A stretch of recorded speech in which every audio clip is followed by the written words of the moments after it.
Greetings. She probably took basketball so big That's right. That time. It's that time, Wes. I'm waiting 19 years for this guy. Small.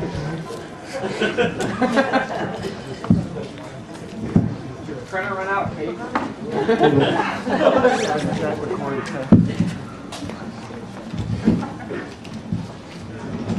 Alright, special thanks to father, mother of the bride. This beautiful wedding, the Rathmans. It was awesome. Saying awesome food. Yeah. Father and mother of the groom. Just thanks to all the bridesmaids for looking so good.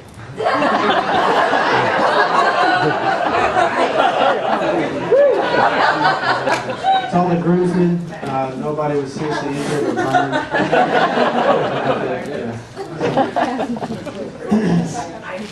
Alright, let's begin the speech. Some say that today is a happy day. When one says, I guess that's true. But for the majority of all eligible bachelors out there, I'm sure that you would agree that today is a sad day. Because today, Erica has been taken off the market. And for that, we men grieve bitterly.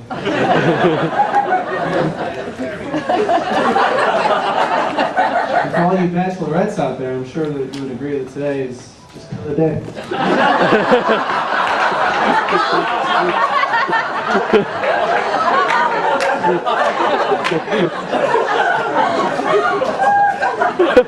Now, traditionally, it is customary for the best man to share embarrassing stories about the groom.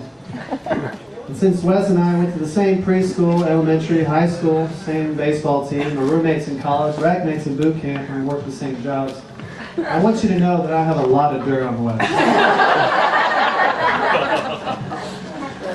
But no, that's beneath me. I'm not going to do that. I always found that to be cruel and unusual, and I don't want to put Wes through that. I'm above all that. I'm not going to tell you about the time in middle school that we pretended to be Boy Scouts and went door to door selling Band-Aids to the elderly. In exchange for some quick cash. They said it was National Red Cross Day. I'm not going to tell you about the time we lit Wes's pajamas on fire in college with rubbing alcohol, and then he had to jump in the school fountain to put it out.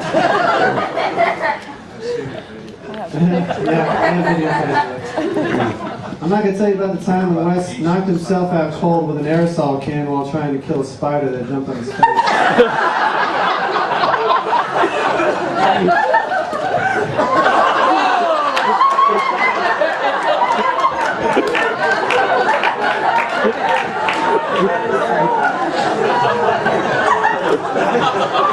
Get a picture of that. I'm not going to tell you about the time we got suspended in high school for putting live fish in all the school toilets and pigeons in the gym. Or about the time Wes made Miss Clark cry in high school when he hit her in the face with a bouncy ball.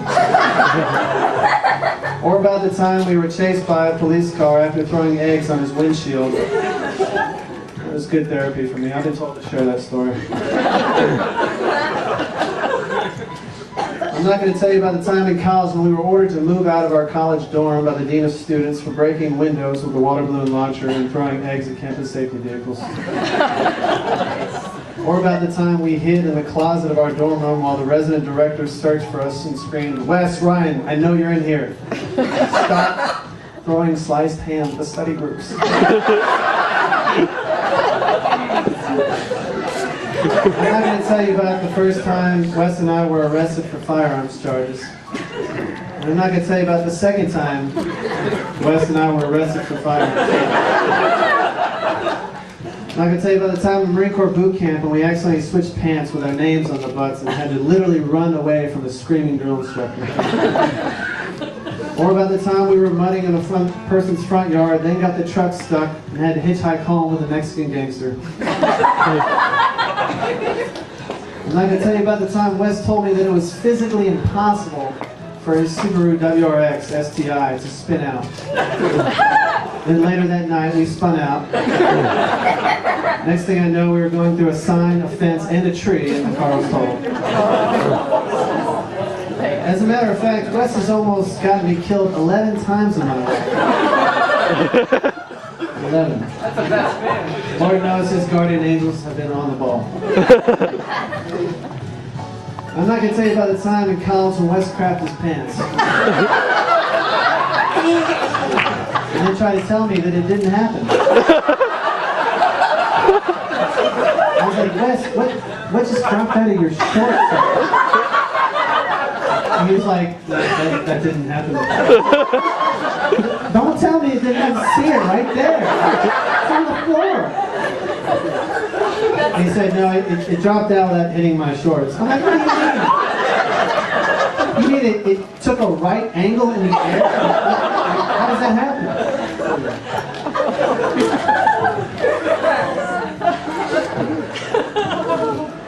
I'm not going to tell you about the time in Panama City when we launched bottle rockets at people from my car through PVC pipes wired to my battery.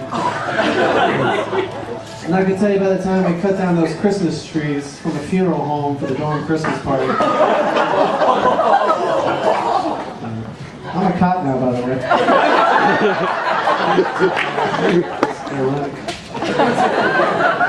I'm not going to tell you about the time when Wes studied lockpicking for weeks just so that he could break into the dorm circuit breaker box, shut off all the power to the other 3 dorm floors in retaliation for killing our life-size Rocky cutout. I'm not going to tell you about the time we were kicked out of John Day's house in the middle of the night for painting his toenails pink while he was sleeping. By the way, the next day, we were in high school and our Bible teacher was like, I just want to demonstrate for y'all the love that Jesus had for his disciples by washing the feet of the disciples. So if everybody takes off their shoes and socks right now. And there was John just sweating bullets. He takes off his sock and I'm cracking up laughing. He's like, I can explain. Wes and Ryan, oh God.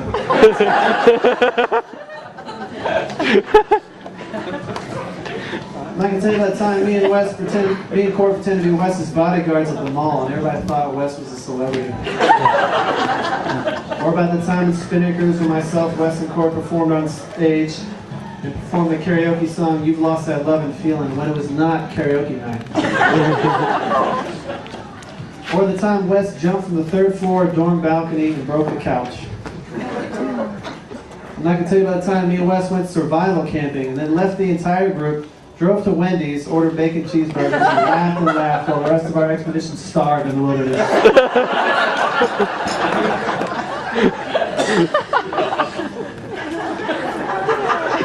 I'm not going to tell you about the time we were tubing at the lake and Wes lost his swim trunks, but then continued to hold on to the rope for another half mile.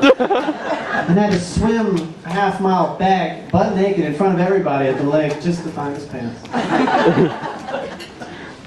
I'm not going to tell you about all that because that would be beneath me. However, I will share with you, fine guests here today, an actual conversation between Wes and Erica through the wonders of technology in an effort to show the special communications they both share with one another. This was grabbed off of Facebook.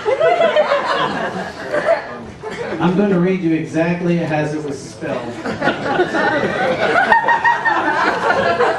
an actual conversation, back and forth, from Wes and Erica. This is Wes talking.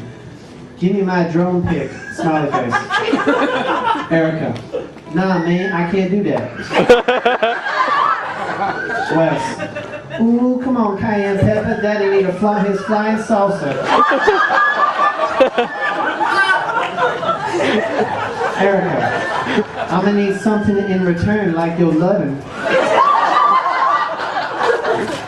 Wes, girl, I was walking in the kitchen and guess what I see? Hell no, a bag come at me from the back door. And when I laid the dog out the back, I was like, hell no, I ain't living in no back cave, damn.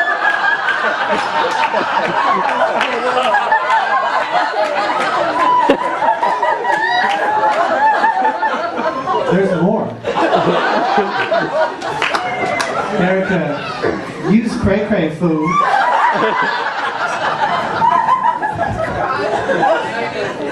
Okay, we're gonna make it through this, Wes. Wes, You know they has fangs, right? Like big old fangs, bro. Ain't nobody got time for that.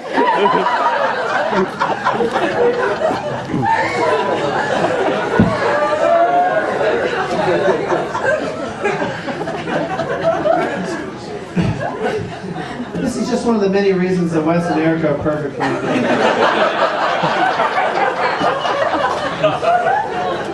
If you've ever been around Erica and Wes for any length of time, you know that Erica laughs at almost everything Wes does. And there are not many girls left on this earth that are as pretty smart and as crazy about Wes that have not either tried to stab, sue, murder, or have him arrested.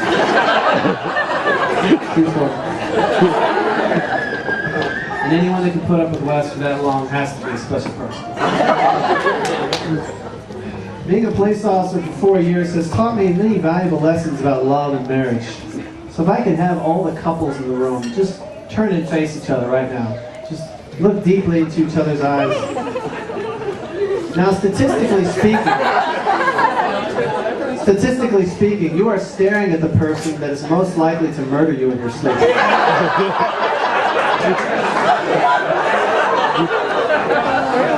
So never go to bed angry. Never raise your voice at Erica. We all know how much Erica deserved to marry a guy who really is funny and smart and good looking. So thank God she married you, Wes. Before she could find that guy.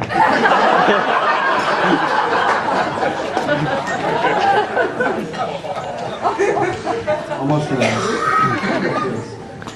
So Wes, let me just say how lucky you are, because after today you walk out of here having gained a gorgeous wife who is funny, smart, caring, a wife that is genuinely fun to be around, and that lights up the room whenever she goes in. And Erica, let me say how lucky you are, because you leave here today having gained a gorgeous dress and a lovely bouquet of flowers.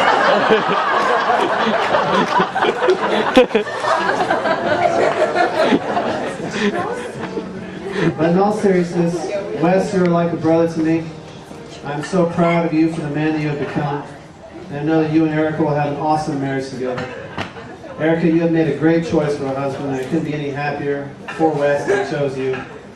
The Bible says in Proverbs 18:22, he who finds a wife finds a good thing and obtains favor from the Lord. So may both of you abide in the favor and blessing of the Lord for the rest of your lives. Here's to the happy couple, Mr. and Mrs. Kraft.